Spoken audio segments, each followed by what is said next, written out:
আপনি কখন এলেন? টাওয়াল দিয়ে মুখ মুছতে মুছতে ওয়াশরুম থেকে বের হচ্ছিল দিগন্ত। বেলার কণ্ঠস্বর কানে লাগতেই চোখ পড়ল ওর দিকে। মিনিট খানেক সময় নিয়ে দেখলো ওকে, অতঃপর বলল, আমার রুমে কি করছিস? বেলা চোখ ছোট ছোট করে দিগন্তের দিকে এক আঙুল তাক করে বলল, আগে না আমি প্রশ্ন করলাম, উত্তর দিন। নিজেদের মধ্যকার দূরত্বটুকু মিটিয়ে বেলা সামনাসামনি এলো দিগন্ত। ভ্রু নাচিয়ে বলল, বেশি সাহস দেখাচ্ছিস না? না তো, আমি এই গেলাম আর আসলাম, এর মাঝে আপনি হুশ করে উড়ে চলে এলেন কেন? দিগন্তের নজর আটকালো বেলার নাড়িয়ে নাড়িয়ে কথা বলার গাঢ় লালচে অধরের দিকে। সেখান থেকে চোখ সরিয়ে নিয়ে ধমকের স্বরে বলল, ঠোঁটে কি দিয়েছিস? বিচ্ছিরে লাগছে। দিগন্তের এহেন মন্তব্য ভেতর ভেতর দাগ কাটলো বেলার। বাইরে তার ছাপ পড়ল না, সোজা পড়ল, আপনার জন্য দিইনি, যার জন্য দিয়েছি তার ভালো লাগলেই চলবে। দেখছে না সেজেছিও। বলে কিঞ্চিত ভাব নিয়ে খোলা চুলগুলো হাত দিয়ে নাড়ল বেলা। শান্ত চোখে জ্বলে উঠল দিগন্তের। হাতের ভেজা টাওয়ালটা সজোরে মেঝেতে ফেলে দিল তড়িৎ গতিতে বেলার। চোয়াল চেপে ধরে বুড়ো আঙুলের সাহায্যে লিপস্টিকটা মুছে দিতে চাইল। কিছুটা ওর আঙুলে উঠল, বাকিটুকু বেলার ঠোঁটের চারপাশে ছড়িয়ে গেল। হিসিয়ে বেলাকে বলল, মুখে খুব ক্ষয় ফুটেছে, অসভ্য মেয়ে। আর কখনো এসব দেখলে আগুন লাগিয়ে দিব। বেলার কোনো ভাবাবেগ নেই। দিগন্তের রাগান্বিত মুখপানে চেয়েছিল এক দৃষ্টিতে। নাক শিরশির করলো, নেত্রদয় ছাপিয়ে গেল পানিতে। টলমলে চোখে ধরা গলায় বলল, রেজাল্ট পাওয়ার পর থেকে আম্মুর ফোন হাতে নিয়ে বসেছিলাম, এক মুহূর্ত কাজ ছাড়া করিনি। কান্নার বেগ বাড়াতে চাইল বেলার। ঠোঁটে ঠোঁট চেপে আটকা আটকা গলায় বলল, এতক্ষণ এত কথা বললেন, কিন্তু যেটা বলার ছিল সেটাই তো বলেননি। হাতের জোর ঢিলা করলো দিগন্ত। শান্ত গলায় বলল, বেলা, কাঁদবি না। দিগন্তের বলতে দেরি হলো না। এদিকে বেলার চোখ ঘুরে টুপ টুপ করে অশ্রুবিন্দু ঝরে পড়তে লাগলো। বিদ্যুৎ স্প্রের ন্যায় ঝলকে উঠল দিগন্তের অন্তঃস্থল। দিশেহারা হলো সে। বেলার দুগালা আঁকড়ে ধরে আদুরে গলায় বলল, চুপ, কাঁদবি না। তোর কান্না আমার জন্য ক্ষতিকর। এবার কান্নার সাথে হেঁচকে উঠল বেলার। দিগন্ত ফাঁকা ঢোক গিল। কণ্ঠ খাদে নামে মোলায়েম স্বরেই বলল, কান্না থামা, শোনো, আমি এলোমেলো হয়েছে। আপনি খারাপ। খুব খারাপ। বলেননি কিছু? সময় হলে বলবো। বিচ্ছিরি বলেছেন, আমার আমার লিপস্টিক নষ্ট করেছেন। বেলার কান্নারত মুখাবয়ব আর কণ্ঠস্বর বেকাবু করে ফেলল দিগন্তকে। ভেতরের অস্থিরতা চূড়ান্ত পর্যায়ে, সাথে বেলার অভিযোগগুলো। ওর ভীত নাড়িয়ে দিতে সক্ষম। সহসা বেলার মুখের সামনে নিজের দাবাং হাতটা আলগোছে মেলে ধরল। মুখ নামিয়ে বেলার ঠোঁট বরাবর নিজের হাতের উপরেই চুমু এঁকে দিল। অতঃপর বেলার কপালে কপাল ঠেকিয়ে গভীর স্বরে বলল, ভুল করেছি সোনা, চুপ কর প্লিজ। আমার সহ্যের বাঁধ ভেঙে যাচ্ছে। তোর কান্নারতি রূপ আমার দুর্বলতা। দিগন্তের কাছে আর কথায় নিঃশ্বাস ভারী হয়ে উঠেছে বেলার, কিন্তু চোখের পানি থামাতে পারছে না। নিচ থেকে এই গড়িয়ে চলেছে, সাথে একের পর এক হেঁচকি তো আছেই। দিগন্ত দাঁত মুখ খিচিয়ে ধাক্কা দিয়ে দূরে সরিয়ে দিল বেলাকে। পাগল করে দিয়েছে ওকে। হাত উঠিয়ে পেছনের দিকে চুল খামচে ধীরে রাগী গলায় বলল, উফ, কান্না থামাচ্ছিস না কেন? আর আসবি না আমার আশেপাশে, বেয়াদব একটা। কেঁদে কেটে আমাকে এই দিগন্ত তালুকদারকে সিরিয়াস করছিস? অসভ্য মেয়ে মানুষ। বেলা ঝটপট পা চালিয়ে রুম ছেড়ে চলে গেল বাহিরে। বেলা আগের জায়গায় চুপচাপ দাঁড়িয়ে থাকলো। অবশেষে আবারও কাউচের কাছে গিয়ে দিগন্তের সাদা শার্টটা হাতে নিল। ঠোঁটের চারপাশে ছড়িয়ে থাকা লিপস্টিকগুলো সেই শার্টেই মুছলো। অতঃপর সেটা এনে দিগন্তের বেডের ওপরে এলোমেলোভাবে রেখে চোখের পানি মুছে নিচে যাওয়ার জন্য পা বাড়ালো। তোর চোখ মুখের অবস্থা এরকম কেন? দেখে মনে হচ্ছে কেঁদেছিস। নিচে নামতেই বেলার চোখ মুখ ভালোভাবে পরখ করে প্রশ্ন ছুড়ল বৃষ্টি। বেলা ধপ করে বৃষ্টির পাশে বসলো। কাঁদবো কেন? দিশাপুর ঘুম মারাত্মক করা, ডাকতে ডাকতে আমার চোখ মুখের অবস্থা খারাপ করে ফেললাম, তাও ভাঙাতে পারলাম না। ওটা ওরকমই, ঘুমালে আর দিন দুনিয়া হুঁশ থাকে না। এত কষ্ট করতে গেলি কেন? না যে হাল হয়ে এলি শুধু শুধু। বেলার চোখে ড্রয়িং স্পেসের পুরোটা নজর বুলালো। দিগন্তের রন্তের ছায়ারও দেখা নেই। একটা স্বস্তির নিঃশ্বাস টেনে আরেকটু আয়েশ করে বসলো। ওপর থেকে সদ্য ঘুম ভাঙা দিশা জুবুথুবু পায়ে হেঁটে এলো। পেছন থেকে বেলার গলা দুহাত দিয়ে জড়িয়ে ধরে ম্যারমেরে গলায় বলল, কখন এলি? আমাকে ডাকবি না? রেজাল্টে তো কোপ মেরেছিস, চল এখন ট্রিট দিবি। ডাকলাম তো কত করে, তোমার যে ঘুম বাবা, চুরি করে নিলেও টের পাবা না তুমি। বেলাকে ছেড়ে মেকি হাসলো দিশা। মাথা চুলকিয়ে ক্যাবলার মতো বলল, ডেকেছিলি? আসলে ঘুমের মাঝে স্বপ্নের সাগরে ভেসে যাই তো, তাই কিছু টের পাই না রে। দিশার বলার ভঙ্গিমা দেখে মিতালি বৃষ্টি বানি আর মাইশা হেসে দিল। এদিকে বেলা মনে মনে খুশিই হলো। দিশা যেহেতু কিছু টের পায়নি, তাহলে এতক্ষণ যা যা করেছে সেসবের কিছুই জানে না। মালটা বানালে কেন, জলটা মিশালে, তোকে দেখে গাইছে এমন রিমিক্স কাওয়ালে, প্রেমের রিমিক্স কাওয়ালে। গানের আওয়াজে বিরক্ত হলো দিগন্ত, চেঁচিয়ে উঠল। এই গান থামা। দিগন্তের চিচিরে বিরক্তি দেখে পৈচাসিক শান্তি পেল রাইহান। গান থামার বদলে আরো জোরে জোরে বাজাতে শুরু করলো। ক্লাবের ছেলেগুলো উড়াধুরা নাচছে। হাতের ক্যানটা শেষ করে বিয়ারের আরেকটা ক্যান তুলে নিল দিগন্ত। রাইহান ওর পাশে এসে গলা ছেড়ে গানের সাথে তাল মিলিয়ে সুর ধরল। ফুরশিতে তোকে বানিয়েছে আলি, তোকে দেখে গাইছে এমন রিমিক্স কাওয়ালে, ঝুমকা লাগালে রূপের বিজলি গিরালে, তোকে দেখে গাইছে এমন রিমিক্স কাওয়ালে, তোকে দেখে হায় হায় হায়, তোকে দেখে গাইছে এমন রিমিক্স কাওয়ালে। মাত্রাতিরিক্ত বিরক্ত নিয়ে হাতের ক্যানটা রাইহানের দিকে ছুঁড়ে মারল দিগন্ত। গান থামাতে বলেছি না? এক অশান্তিতে পড়ে আছে আর এক অশান্তিময় গান জুড়ে দিয়েছিস। হারামজাদার দল। কোথায় অশান্তি হচ্ছে একবার বল ভাই, এক্ষুনি ডাক্তারের কাছে নিয়ে যাচ্ছি, বেস্ট চিকিৎসা দেবে। ছুদুর বুদুর আলাপ মারাও না, চল ওঠ, তোকে ডাক্তারের কাছে নিয়ে যেতেই হবে। চোখ মুখ ভালো ঠেকছে না, ভেতরে মনে হয় বিরাট অসুখ ধরিয়েছিস। দিগন্তের বসা থেকে উঠে রায়হানের পায়ে জোরে লাথি বসালো। রায়হান চোখ মুখ কুচকে বলল, সব সময় আমার সাথে লাথালাথি করিস কেন বেটা? আমি তোর শুভাকাঙ্ক্ষী বউ না, পা সামলায় রাখবি এখন থেকে। বলতে না বলতে আবারও একই জায়গায় লাথি পড়লো। দাঁতে দাঁত চেপে বলল, শালাই তোর, এই পা নিয়ে বউ খুঁজতে যাব কাল। আজ ভেঙে গেলে তুই আজীবন বেলার থেকে দূরে ভাগবি। কোথায় যাবি? চট্টগ্রাম। কাল বউ নিয়ে ফিরবো। পুরো চট্টগ্রাম তন্ন তন্ন করে খুঁজবো, প্রয়োজন পড়লে টর্চ লাইট সহ তোকেও নিয়ে যাব। যা, কিছুই নেই, বউ পাবি না। ব্যথাতুর মুখে ভ্রু কুঞ্চিত হলো রায়হানের। দিগন্তের দিকে প্রশ্ন ছুড়ল, কেন পারবে না? ভাব গম্ভীর গলায় পকেটে হাত গুটে শটান হয়ে দাঁড়িয়ে দিগন্ত বলল, আমি বলেছি তাই। আগে নিজের ক্যারিয়ার গোছা, তারপর বউর দেখা পাবি। অবাক হলো রায়হান, বিস্মিত গলায় বলল, কি বলছিস? ফর দ্য ফার্স্ট টাইম দিগন্ত তালুকদার কাউকে বলেছে ক্যারিয়ারের কথা? বলছি, গুন্ডামি করে বউ বলতে চাইলে সারা জীবন হারিকেন দিয়ে খোঁজেও বউ পাবি না। তুই হঠাৎ আমার ক্যারিয়ার নিয়ে পড়লি কেন? তোর উজ্জ্বল ক্যারিয়ারের উপর আরেকজন ডিপেন্ড করবে। নিজের জীবন না গোছালে তার জীবন গুছিয়ে দিতে পারবি না। ভাবুক হলো রায়হান। দিগন্তের কথার মানে বুঝতে সময় নিল। দিগন্ত ওর হাত থেকে বিয়ারের ক্যানটা টেনে নিয়ে বাকি ছেলেদের সাথে আড্ডা দেওয়া শুরু করলো। আপাতত সব ভুলে এসবেই ডুবে রাখতে হলো নিজেকে। সারাদিনের ক্লান্ত শরীর নিয়ে বাড়ি ফিরল রহমান। বেতের সোফায় গা এলিয়ে হাঁক ছুড়ল বেলার আর বৃষ্টির নাম ধরে। আমেনা ঠান্ডা পানির গ্লাস হাতে রহমানের কাছে আসলো। রহমান পানি পান করে গ্লাস আমেনার হাতে দিতে দিতে বলল, মেয়েরা এলো না যে, ঘুমিয়ে পড়েছে? ওরা তো আবার বাড়ি গিয়েছে। সন্ধ্যার আগে আসতে চেয়েছিল, কোথায় কিন্তু আবার ছাড়েনি। গিয়েছে যখন। রহমান চোখ মুখের রং পাল্টাতে সময় নিল না, রাগী স্বরেই বলল, আমাকে না জানিয়ে কেন গিয়েছে? রহমান এমন গলায় ভরকালো আমেনা। শান্ত সুর হঠাৎ এত কড়া হয়ে উঠল কেন তা বুঝলো না। ধীর গলায় বলল, বেলা যেতে চাইলো, তাই আমি বৃষ্টির সাথে পাঠালাম। সাথে মিষ্টি নিয়ে গিয়েছে। আপনাকে তো যেতেই হতো। ওরা। রহমানের ভেতরে আগুন জ্বলছে। এতদিন পর গিয়েছে, এখন গিয়ে জোর করে ওদের নিয়ে এলে বোনের সাথে ঝামেলা বাঁধবে। তাছাড়া ওটা এখন মেয়ে শ্বশুর বাড়ি, হুট করে গিয়ে বেলাকে নিয়ে এলে ও বাড়ির লোকেরা ভালো চোখে নিবে না। দিগন্তের কথা ভেবে মাথায় দুশ্চিন্তারা জটলা পাকতে শুরু করলো। ধমকের স্বরে আমেনাকে বলল, আমার কাজ আমি বুঝবো।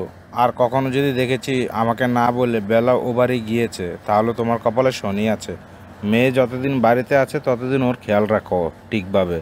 রেজাল্ট দিয়েছে, কদিন পর ওকে রুমানার ওখানে পাঠিয়ে দেব। পাঠিয়ে দিবেন মানে?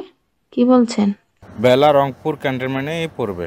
রহমানের কথা শুনে আমেনা আকাশ থেকে মাটিতে আছাড় খেলো যেন। কিছুটা ভীতি কণ্ঠে এনে বলল, বেলা তো ঢাকা ক্যান্টনমেন্টে পড়তে চায়, রংপুর কেন? মেয়ে মানুষকে তো পড়াতে হবে না? আমার মেয়ে আমার কাছে যতটুকু পড়বে। আমেনা কথা সম্পূর্ণ করতে দিল না রহমান। চোখ গরম করে তাক করে তার দিকে তাকালো, ভারী গলায় বলল, বাকি 2 মেয়েকে নিজ স্বপ্ন বেছে নেওয়ার স্বাধীনতা দিয়েছিলাম। ওরা যতটুকু চেয়েছিল ওদেরকে এগিয়ে দিয়েছি। বেলাও যা চায় তাই দেব, কিন্তু আমার কথার বাইরে যেতে পারবে না। ওকে রংপুর থেকে পড়া কমপ্লিট করতে হবে। আমেনা মাতৃহৃদয় সায় দিল না রহমানের কথায়, চুপচাপ ঠায় দাঁড়িয়ে রইল। বসতি বাড়তি বিয়ে বয়সে মেয়েকে দূরে রাখার মানসিকতা তাদের কোনো কালেই ছিল না। রহমান পাটুরেকেও তার ভালোভাবে চেনা, কোনো কারণ ছাড়া বেলাকে এত দূর রাখার। বাড়িতে পাঠানোর সিদ্ধান্ত খালার বাড়িতে এমনি নেয়নি। সাদা শার্টটা চোখের সামনে মেলে ধরে সরু চোখে তাকিয়ে আছে দিগন্ত। ইচিং বিচিং অঙ্কন আর লাল রঙের দাগের ছড়াছড়ি। বুকের কাছে দুটো ঠোঁটের চিহ্নের দিকে নজর আটকালো। কিছুক্ষণ চেয়ে থেকে স্বল্প বিস্তর হাসলো আনমনি। অতঃপর ভালোভাবে ভাঁজ করে কাবারে সবচেয়ে ওপরে তাকে গুছিয়ে রেখে দিল। পা টিপে টিপে দিগন্তের ঘরের সামনে এলো বেলা। হাত পা কাঁপছে। মিতালি ওর হাতে কফি ধরিয়ে দিয়েছে। আসবে না বলে কত গায়গুই করলো, কিন্তু কাজে দিল না। কফি হাতে দরজার সামনে দাঁড়িয়েছিল। এত রাতে মানুষ কফি কিভাবে খায় মাথায় এলো না বেলার। এখন খেলে কি ঘুমাতে পারবে? প্রশ্নটা খুব করে মাথায় ঘুরপাক খাচ্ছে। ভাবনার মাঝে হঠাৎ সম্মুখের দরজা খুলে যাওয়াতে হকচকিয়ে গেল। মাথা তুলে সামনে বিলাসদেহী পুরুষটাকে দেখে মাথা ঘুরতে লাগলো বেলার। ভয় না, দিগন্তের লুক দেখে মাথা ঘুরছে ওর। কালো টি শার্ট আর ট্রাউজার পরা ফর্সা দেহি সুদর্শন পুরুষ। হাতের মাংসল পেশিগুলো দৃশ্যমান, চুলগুলো এলোমেলো হয়ে আছে। ঢোক চাপার সময় গলার মাঝে অংশটাতে নজর আটকাতেই বেলা মাথা ঘোরার বেগ দ্বিগুণ বেড়ে গেল বেলার। হাতে থাকা কফির মগটা কাঁপছে ভীষণভাবে। দিগন্ত 2 ভ্রুর মাঝে ভাঁজ ফেলে হেলতে দুলতে থাকা বেলাকে দেখছে। গরম কফি ওর হাতের ওপর পড়তে নিলে কফির মগটা ঝট করে নিজের হাতে টেনে নিয়ে ধমকে বলে, এই বেয়াদব, এরকম দুলছিস কেন? আমি দুলছি না তো, আমার আশেপাশে সব কিছু তুলছে। কি? বলতে না বলতে এই শরীরের ভর ছেড়ে পড়ে যেতে চাইলো বেলা। দিগন্ত ঝট করে এক হাত বাড়িয়ে ওকে ধরলো। নিজের দিকে টেনে এনে ঘাবড়ানো স্বরেই বলল, বেলা, শরীর খারাপ লাগছে? বেলার কান ভারী হয়ে এসেছে। সামনে সবকিছু কালো দেখছে। নিবু নিবু চোখে শুধু শুনতে পেলেও দিগন্ত কিছু বলছে। বেলাকে চোখ বন্ধ করতে দেখে অস্থির হলো দিগন্ত। একটু হেলে কফির মগটা ফ্লোরে রেখে 2 হাতে ভালোভাবে ধরলো ওকে। গালে হাত রেখে ডাকলো কয়েকবার। বেলা অচেতন হয়ে পড়লো। সময় ব্যয় না করে বেলাকে এনে বেডে শুয়ে দিল। চোখ মুখে পানির ছিটা দিয়ে আরো কিয়ৎক্ষণ ডাকলো ওকে। মিনিট 5 পর আস্তে ধীরে চোখ খুলল বেলা। খুলে আবার বুঝে নিল। দিগন্ত অস্থির চিত্তে বলল, বেলা, চোখ খোল। কেমন লাগছে বল আমাকে। এহেন পরিস্থিতিতে বেলার কথা শুনে দিগন্ত বোকা বনে গেল। মুখ কুচকে নিয়ে ধমকের সুরেই বলল, হোয়াট? কি বলছিস? আপনাকে দেখে মাথা ঘুরছে। আপনি এত সেজেছেন কেন? আপনি বাড়িতে এরকম সেজেগুজে বেড়ান? কই আগে তো এত সুন্দর ছিলেন না। এখন আপনাকে দেখতে এতটা সুন্দর লাগে কেন? মাইশা আপু এ বাড়িতে থাকে, আপনি এখন ইচ্ছে করে সেজেগুজে বেড়ান তাই না? বেলার কথা শুনে দাঁতে দাঁত পিষল দিগন্ত। হুট করে ওর চেতনা হারাতে অনেকটাই ভয় পেয়েছিল। একটা বড় শ্বাস টেনে নিজের মধ্যে থাকা উদ্বিগ্নতা ঝেড়ে ফেলল। অতঃপর বেলার হাত ধরে ওকে এক ঝটকায় শোয়া থেকে বসিয়ে দিল। হাতে টান খেয়ে চোখ খুলল বেলা। দিগন্তের দিকে চোখ পড়তেই অবাক হলো, চোখ জোড়া লাল হয়ে গিয়েছে। একটা শুকনো ঢোক গিলে বলল, একটা কথা বলবো? না, বের হো রুম থেকে। তোকে না বলেছিলাম আমার আশেপাশে আসবি না? দিগন্ত ওর কথা শুনতে চাইছে দেখে বেলার জেদ বাড়লো। গাল ফুলিয়ে বলল, আমি বললাম না একটা কথা বলবো। বলবো মানে বলবোই। তোর মতো বেয়াদব মেয়ের কোনো কথা আমি শুনবো না। আমি তাও বলবো। দিগন্ত গরম দৃষ্টিতে তাকালো বেলার দিকে। বেলাও শক্ত চোখে দিগন্তের দিকে তাকিয়ে আছে। জেদি গলায় বলতে বলতে শুরু করলো, আপনাকে আমার ভালো লাগে। আপনি মাইশাপুর থেকে দূরে থাকবেন। গরম চোখ জোড়া নিভে গেল দিগন্তের। 2 হাত বুকে চেপে ভাব গম্ভীর গলায় বলল, তোর কথায়? হ্যাঁ। তোর বাপ আবার আমাকে বলেছে তোর থেকে দূরে থাকতে। আমি দূরে আছি। বাপ মেয়ে দুটোর এত সাহস, আমার উপর হুকুম চালানোর চেষ্টা করিস? বেলা চোখ টলমলে হলো, তেরা গলায় বলল, আব্বু কিছুই বলেনি। আপনি মাইশাপুর জন্য ইচ্ছে করে এসব শোনাচ্ছেন আমায়। আরেকবার মায়েশাকে টেনে কিছু বললে থাপড়ে দাঁত নড়িয়ে দেব। চোখের পানি ছেড়ে দিল বেলার। ফুঁসে উঠে হাঁটু গেড়ে দিগন্তের কাছাকাছি এলো। ওর বুকের কাছে টি শার্ট এক হাতে জোরে মুঠো করে ধরে চিবিয়ে চিবিয়ে বলল, বলেছি না আপনাকে আমার ভালো লাগে। ভালো লাগে মানে বোঝেন না আপনি? ভালো লাগে মানে ভালো লাগে। কেন মাইশা আপুর সাথে আপনার বিয়ে দিতে চেয়েছিল দাদি? মাইশা আপু ভালো মেয়ে না, আপনার সাথে মানাবে না, একদম বাজে লাগবে। বাজে মানে বাজে, খুবই বাজে লাগবে। আমি ভালো মেয়ে। কথাগুলো এক নিঃশ্বাসে বলেছে আর কাছে বেলা শেষ হতেই হেঁচকি উঠে গেল। দিগন্ত নীরের চোখে বেলার মুখের দিকে তাকিয়ে আছে, মুখভঙ্গিমা একদম শান্ত স্বাভাবিক। বেলা ওকে ছেড়ে ধূপধাপ পা ফেলে চলে গেল। বেলা চলে যেতে দিগন্তের অধরে আবারও খেলে গেল স্বল্প হাসির ঝিলিক। জুনায়েদ তালুকদার আর জয়নাল তালুকদারদের সহ বাড়ির সবাই একসাথে রাতের খাবার খাচ্ছে। দিগন্ত বাদে তালুকদার বাড়ির প্রত্যেকে রয়েছে। বেলা খাওয়ার মাঝে ঘাড় উঠিয়ে কয়েকবার দেখলো দিগন্ত আসছে কিনা, কিন্তু দিগন্তের দেখা পেল না। ভারী অবাক হলো, এত বড় রাত কফি খেয়ে পার করে দেবে নাকি? খাওয়ার ফাঁকে ফাঁকে বেলা আর বৃষ্টির সাথে ভালো মন্দ কথা বলছে বাড়ির দুই কর্তা। মিতালি আর বাণী ছোটাছুটি করে কার কি লাগবে তা দেখছে। দিহানের পাশে দিশা বসেছে। এক লোকমা খাবার মুখে পুড়ে মিনিটের পর মিনিট পেরিয়ে যাচ্ছে, কিন্তু ওর খাওয়া শেষ হচ্ছে না। টেবিলে রাখে ওর ফোন, এক হাত দিয়ে স্ক্রল করছে আর খাচ্ছে। দিশার কাজ দেখে ওর মাথায় বাড়ি মারল দিহান। অনেকটা জোরেই মেরেছে। সহসা খেকিয়ে উঠল দিশা। দিহানের ডাকে রাগী চোখে তাকিয়ে বলল, মারলা কেন? আমাকে খাওয়ার খোটা দিচ্ছ? দিহান মুখ ভেঙিয়ে নিজ খাওয়ায় মনোযোগী হলো। দিশার আউল ফাউল প্যাচাল শুরু হবে এখন, তাই কথা না বলাই ভালো। দিহানের কাছে পাত্তা না পেয়ে দিশা ফুঁসতে ফুঁসতে মিতালির দিকে তাকালো। কি আজব, আমাকে বিয়ে দিচ্ছ না কেন তোমরা? জামাই নেই বলে তোমার ছেলে এভাবে অপমান করতে পারলো? মাইশার পাশ থেকে দিশাকে গুঁতা দিয়ে ফিসফিসিয়ে বলল, বড়রা আছে, একটু তো শরম করো। দিশা বিরস মুখে বাপ চাচাকে দেখলো। ওরা খাওয়া শেষ করে একে একে বেসিনের কাছে চলে যেতে দিশা মুখ লটকিয়ে বলা ধরল, আম্মু, তোমাদের বিয়ের পর একটা মেয়ে হয়েছিল, দিশা নামে সেই মেয়েটা যে তোমাদের ঘরে বড় হয়েছে চোখে দেখো না? বিয়ে কবে দিবা? একটা জামাইয়ের অভাবে মেয়েটা আজ সবার কাছে অবহেলিত। দিশার দুঃখের কথা শুনে উপস্থিত সবাই হোহা করে হাসলো। মিতালি দিশার পাতে খাবার দিতে দিতে বলল, তোর বাপ আমাকে বিয়ে করতে আসছিল বলে আমি করেছি। এখন তোর জামাই তোকে বিয়ে করতে না এলে আমার দোষ?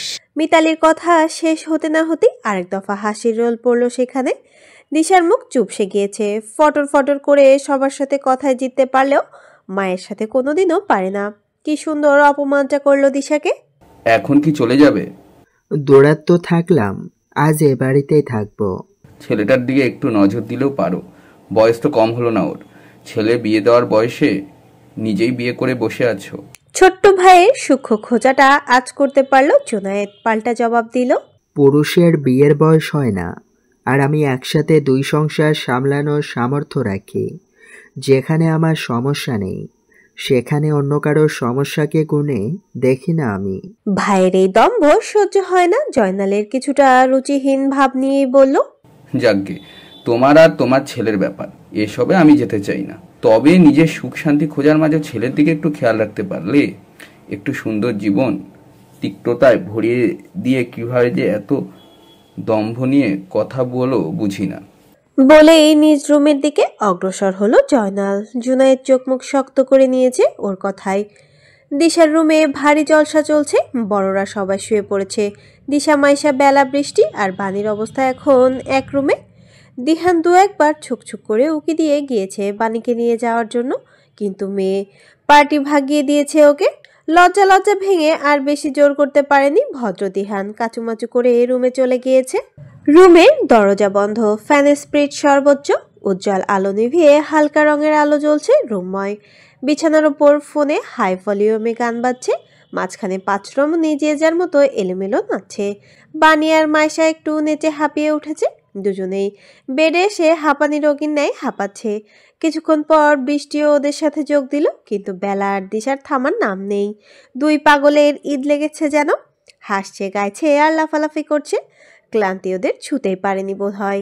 বানি ঠান্ডা পানি এনে মাইশা আর বৃষ্টিকে দিল। বাকি দুজনকে ডাকলো, কিন্তু তারা তাদের মতো মস্তিতে ব্যস্ত। অবশেষে ফোন হাতে নিয়ে গান অফ করে দিল। গান বন্ধ হতে একসাথে চেঁচালো দিশা আর বেলা, আমার নাচা শেষ হয়নি আপা, গান দাও। দিশাও বলতে চাইলো, তার আগে এই বানি চোখ পাকিয়ে বলল, মার খাবি দুইজনে, অনেক নেচেছিস, আর না, শরীর খারাপ করবে। দিশা ধরাম করে হাত পা মেলে বেডে শুয়ে পড়ল। জোরে ঘুরতে থাকা সিলিং ফ্যানের দিকে তাকিয়ে আফসোসের স্বরেই বলল, না, আমার ভাইও বেরসিক, ভাবিও বেরসিক, দুটো বেরসিক মানুষ একসাথে ভারী চিন্তার বিষয়। আমার ফুপিদের আসতে মনে হয় দেরিই হবে। সরু চোখে দিশার দিকে তাকিয়ে আছে বাণী। মাইশা আর বৃষ্টি ঠোঁট টিপে হাসছে খানিকক্ষণ। মাঝ থেকে বেলা ফট করে প্রশ্ন করে বসলো, কেন আপু, বেরসিক হলে কি বাচ্চা হয় না? লজ্জায় চোখ মুখ গরম হয়ে এলো বাণীর। মাইশা দাঁত দিয়ে জিভে কামড় ধরলো। বৃষ্টি কিছু না শোনার ভান করে ফোন হাতে নিয়ে ফেসবুকে ঢুকলো, কিন্তু দিশার মুখের লাগাম টানেকে এক হাত মাথায় ঠেকিয়ে আছো হয়ে বেলাকে বলল, তুই আরেক গাধা, কার ভাগ্যে যে আছিস, বেটায় মনে হয় কপাল পোড়া। কৌতূহলের শেষ নাই। বেলার হেঁটে এসে দিশার পাশে বসে হাত নাড়িয়ে প্রশ্ন করলো, আগে বলো না, রসিক কিভাবে হয়? রসিক না হলে কি ভালোবাসা, বিয়ে, বাচ্চা কিছুই হয় না? বেলার জানার আগ্রহ দেখে নিজেকে খানিকটা দামি দামি লাগলো দিশার। গরুর মতো একটা ভাব নিয়ে কিছু বলবে তার আগেই বাণী হালকা স্বরে ধমকে উঠে বলল, তোরা দুটো খুব পেকে গেছিস। বেলা, তোর এত জানার আগ্রহ কেন? ছোট মানুষ তুই। ধুর আপা, আর ছোট মানুষ বলবা না তো, আমি কলেজে উঠেছি। বাণী মুখ খুললো কিছু বলার জন্য, কিন্তু বলতে পারলো না। এর মধ্যে বৃষ্টি ওর ফোন সামনে এনে সকলের উদ্দেশ্যেই বলল, দেখো এই পেজের লাইভটা একটু পরে গান শুরু হবে। আগে অনেক গান শুনতাম এই পেজে, অনেক দিন হলো গান শুনিনি। আজ এত রাতে লাইভে এসে গান গাইবে? সবাই একসাথে জটলা হয়ে বসলো। বৃষ্টির হাতের ফোনটা মাঝখানে রাখলো। লাইভে একটা ছবি দেওয়া, সিন্ধু বাসনা। পেজের নাম দিয়ে ছবিটা তৈরি। গিটারের টুংটাং আওয়াজ হচ্ছে, হয়তো হাত চালিয়ে গিটারে সুর তুলছে। ইতোমধ্যে লাইভ ভাইরাল হয়েছে। রাত হলেও হাজার হাজার মানুষ জয়েন হয়েছে গান শুনবে বলে। চোখ গড়িয়ে অঝোর ধারার পানি গড়িয়ে পড়লো। মোছার প্রয়োজন বোধ করলো না মনা। মুছলে যে আবার গড়াবে তা তো নয়। বুক ভর হয়ে গিয়েছে, শ্বাস টানতে কষ্ট হচ্ছে। কিছু স্মৃতি মুচড়ে উঠেছে অন্তরস্থলে। স্মৃতির পাতা আরেকটু খুলে দিতে চোখ বন্ধ করে নিল। এই গানের অজুহাতে প্রিয় মানুষটার আকর্ষণ পেতে চেয়েছিল সে। শখানেক তালবাহানা খুঁজত একটু বেশি সময় কাটানোর জন্য। ওর এক ঝলকে ভার্সিটির কত ছেলে দুর্বল হয়ে যেত। সেই সব ছেলেকে উপেক্ষা করত যে মেয়ে, সেই মেয়ের সাথে এত সময় কাটিয়েও এক ছেলে কি সুন্দর তাকে উপেক্ষা করত। মনা সেই উপেক্ষাতে ছেলেটাকে গভীর মন দিয়ে বসেছিল। চোখ বুঝে রেখে এই পুরনো সেই মধুস্মৃতি ডুবছে মনা। বেশ খানিকটা সময় পর একটা সুরেলা মিষ্টি ভয়েস আওয়াজ ছাড়ল। গলা ছেড়ে গিটারের তালের সাথে তাল মিলিয়ে গান ধরল। বেলা, মাইশা, দিশা, বাণী, বৃষ্টি মন্ত্রমুগ্ধের ন্যায় গানে মনোযোগী হলো। তুমি তো আমায় ছেড়ে চলে গেছো অনেক দূরে, সুখে আছো শুনলাম আমি, ভাসাইয়া আমায় সুরে। তুমি তো আমায় ছেড়ে চলে গেছো অনেক দূরে, সুখে আছো শুনলাম আমি, ভাসাইয়া আমায় সুরে। কতটা যন্ত্রণাময় প্রতি রাতে জেগে থাকি, তোমার স্মৃতি অন্তরেতে ভাজে ভাজে সাজিয়ে রাখি। কতটা যন্ত্রণাময় প্রতি রাতে জেগে থাকি, তোমার স্মৃতি অন্তরেতে ভাজে ভাজে সাজিয়ে রাখি। আমি এক এমন পাখি, বুকেতে কষ্ট রাখি, মুখেতে দেখাই হাসি, যেন আমি সুখ নিবাসী। আমি এক এমন পাখি, বুকেতে কষ্ট রাখি, মুখেতে দেখাই হাসি, যেন আমি সুখ নিবাসী। এ জীবন শেষ হয় না, তোমায় ছাড়া ভাল লাগে না, সব কিছু আন্ধার লাগে, বেঁচে থাকা কি যত না। এ জীবন শেষ হয় না, তোমায় ছাড়া ভাল লাগে না, সব কিছু আন্ধার লাগে, বেঁচে থাকা কি যত না। আমারে পড়লে মনে, তুমিও কান্দো গোপনে, সুখে থাইকো প্রাণের প্রিয়, আমার ভালোবাসা নিও।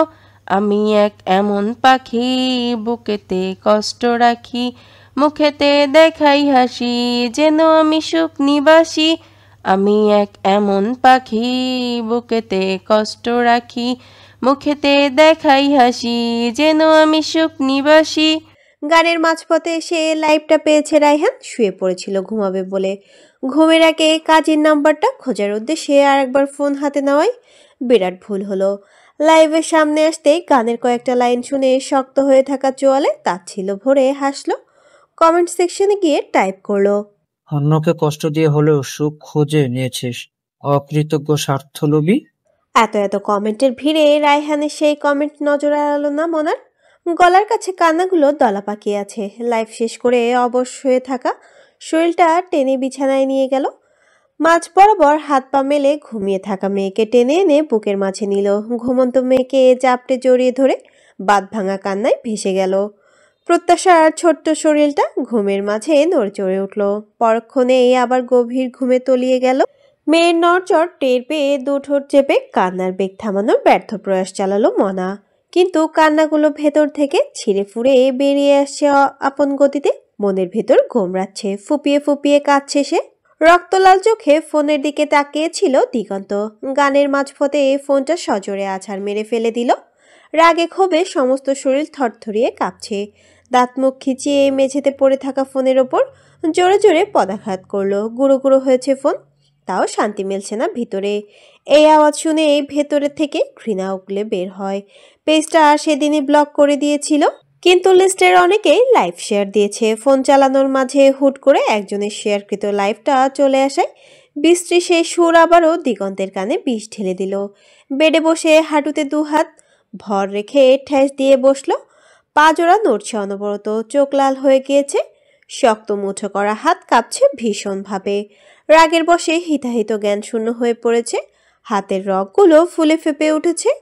বড় বড় শ্বাস টেনে নিজেকে স্বাভাবিক রাখার খুব চেষ্টা করছে দিগন্ত, কিন্তু ব্যর্থ। মাথা শূন্য লাগছে। কানের পাশে ভো ভো করে ঘুরছে অনেক মানুষের উপহাস, তাচ্ছিল্যময় কটুবাক্য। বেডরুপের হাসির ঝনঝন বিষাক্ত আওয়াজে মেজাজের খেয়ে হারিয়ে ফেলল। মুষ্টিবদ্ধ হাত সজোরে বাড়ি মারল কাঠের শক্ত হেডবোর্ডে। ফোনের নোটিফিকেশন চেক করতে গিয়ে পেজের লাইভ নোটিফিকেশনে চোখ আটকে গিয়েছিল ফাহাদের। পুরোটা সময় নীরবে শুনেছে গান। ব্যালকনির কাউচে বসে দুহাত বুকে চেপে বসে আছে, দৃষ্টি কালো আকাশের দিকে। খোলা জায়গার দরুন হরহর করে বাতাস এসে লাগছে তার সারা গায়ে। অনুভূতি শূন্য সে। সামনে ফোন অবহেলায় পড়ে আছে। লাইভের শুরু থেকে শেষ পর্যন্ত এককভাবে পড়ে আছে ফোনটা। গান শেষ হওয়ার পরপরই আঙুল চালিয়ে সুইচ অফ করে দিল। অতঃপর কাউচ ছেড়ে রুমে অগ্রসর হতে হতে তীক্ষ্ণ কটূক্তিময় গলার আওড়ালো, স্কাউন্ড্রেল! ঘৃণাও আসে না, করুণাও আসে না। বাইক স্টার্ট দিতে দিতে সপ্তমবারের মতো পুনরায় দিগন্তের নাম্বারে ফোন দিল রায়হান। ফোন বন্ধ। দিশার নম্বরে ফোন দিল, সেটাও বন্ধ। মেজাজের দফারফা হয়ে গিয়েছে, সাথে চিন্তার মাথা ধরেছে। দিগন্ত নিশ্চয়ই লাইভ দেখছে। লাইভে কমেন্ট করে তখনই চোখ লেগে গিয়েছিল রায়হানের। ঘুমিয়ে পড়েছিল। ভোরের দিকে হুট করে ঘুম ভেঙেছে। উঠে এলোমেলো শরীরে ছুটছে দিগন্তের বাড়িতে। ঘুমের কারণে ভুলে বসেছিল দিগন্তের কথা। আর একবার ফোনে ট্রাই করলো, ফলাফল একই। তাই আর দেরি করলো না, ফোন পকেটে গুজে ছুটল। বিশাল ছাদে শেষ অংশ জুড়ে সিগারেটের ছোট ছোট অংশ ঠুটো ছড়িয়ে রয়েছে। মাঝ বরাবর একের পর এক পুশআপ দিচ্ছে দিগন্ত। কপাল গলাবে, ঘাম ছুটেছে, তবুও থামার নাম নেই। অলস পায়ে এক এক করে সব সিঁড়ি বেয়ে ছাদের দ্বার প্রান্তে এসে থামলো বেলা। সারা রাত ঘুম চোখে ধরা দেয়নি, তাই ভোর সকাল আর শুয়ে থাকতে পারল না। মিতালির সাথে রান্নাঘরে কিছুক্ষণ ঘুরঘুর করে ছাদের দিকে এলো, কিন্তু সে আরেক বিপদে পড়ল। সামনের দৃশ্য দেখে মাথা ঘুরে উঠল। হাত দিয়ে দেয়াল ধরে মাথা দুদিকে ঝাঁকালো কয়েকবার, অতঃপর আবার সামনের দিকে তাকালো। চোখ কষলে মনিজোড়া ঘুরিয়ে ঘুরিয়ে দিগন্তের আপাদমস্তক অবলোকন করলো। উপরিভাগে অর্ধ আবৃত বিশাল ঢিলে ঢালা গেঞ্জিতে দিগন্তের প্রশস্ত বক্ষ ঠাউর করতে পারল। ফোলা ফাঁপা মাংসেলো পেশি আর হাফ ধরে যাওয়ার দরুন গলার মাঝে ফুলো অংশটুকু অনবরত ওঠানামা দেখে আরেক চোট মাথা ঘুরল বেলার। পড়তে পড়তে সামলালো নিজেকে। অদ্ভুত অস্থিরতা উপলব্ধি করলো নিজের মাঝে। গাল ফুলিয়ে শ্বাস টানলো। নিচ থেকে কারো পায়ের আওয়াজ কানে ঠেকলো। হয়তো সিঁড়ি ভেঙে উপরে আসছে। চট করে মাথা হেলিয়ে নিচের দিকে তাকালো। মাইশা ব্রাশ হাতে ওপরের দিকে আসছে। মাইশাকে দেখে ঘাড় ঈষৎ বাঁকিয়ে আবার অদূরের শেষ প্রান্তে কসরত করা দিগন্তকে দেখলো। তৎক্ষণাৎ ঠোঁট বাঁকিয়ে বলল, নো। পরক্ষণেই দুর্বল শরীরটা ঝাটকা মেরে টান টান করলো বেলা। পা চালিয়ে দ্রুত কদমে সিঁড়ি বেয়ে সোজা মাইশার কাছাকাছি এসে ব্রেক কষল। বেলাকে এইভাবে ছুটে আসতে দেখে হকচকালো মাইশা। এভাবে ছুটছ কেন? পরে ব্যথা পাবা তো। আপু, একটু বাগানের দিকে যাও না। দ্বিতীয় সারির লেবু গাছটাতে দুটো পাকা লেবু দেখলাম। আমার কি যে লোভ লেগেছে ওগুলোর উপর। এনে দাও না গো। আচ্ছা চলো, আমি পেরে দিচ্ছি। আমি যাব না, এত সিঁড়ি বেয়ে ওঠানামা করতে করতে কোমর ভেঙে যাবে আমার। একটু ছাদে থাকি কিছুক্ষণ, দিশাপুর ফুলগুলো দেখি, তুমি ততক্ষণে নিয়ে আসো।